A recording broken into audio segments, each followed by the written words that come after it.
Kryetari i Partisë Demokratike Sali Berisha sulmoi sërish gjykatën kushtetuese, e cila sipas tij po i nënshtrohet presioneve politike për çështjen e pezullimit numri 2 të qeverisë Belinda Balluku. Në një konferencë me gazetarët, Berisha akuzoi me emër gjyqtarët kushtetues, të cilët sipas tij po shtyn vendimarrjen për zvendës kryeministra. Imagjinoni një gjykatës që ikën si minj nga seanca e gjykimit.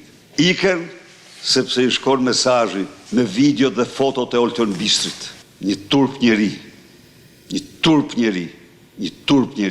Por e dinë se s'pson gjë, sepse është urdhri i Edi Ramës dhe Lumi Ballukut, siç është ai Ibrahimi. Kryetari i Partisë Demokratike Berisha akuzoi trupën e gjyqtarëve të kushtetuese se kanë shkelur çdo parim në këtë çështje.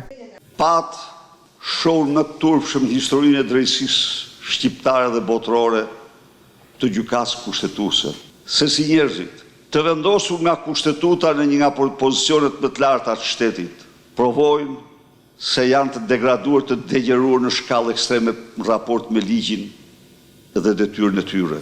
Nga ana tjetër, Berisha deklaroi se kryeministri Edi Rama në parlament do të votojë kundër kërkesës së SPAK-ut për arrestimin e Belinda Ballukut.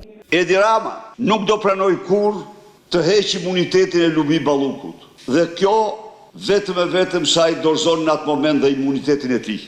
Gjykata kushtetuese dhe parlamenti kanë në dorë dy masat e sigurisë që SPAK-u ka vendosur ndaj zvendës kryeministres Belinda Balluku, e cila po hetohet për akuzën e shpërdorimit të detyrës në disa tendera. Masa e parë e sigurisë, pezullim nga detyra për numrin 2 të qeverisë Balluku, është goditur në kushtetuese në fund të muajit nëntor nga kryeministri Edi Rama. Gjykata ka zhvilluar një seancë publike ku ka dëgjuar palët në 22 janar, por ende nuk ka një datë se kur do të marrë vendim. Ndërsa në parlament, prej datës 16 dhjetor ndodhet kërkesa e SPAK-ut për arrestimin e zvendës kryeministres Belinda Balluku. Shqyrtimi i kësaj kërkese është pezulluar nga mazhoranca, e cila ka deklaruar se do të presë vendimin e kushtetueses.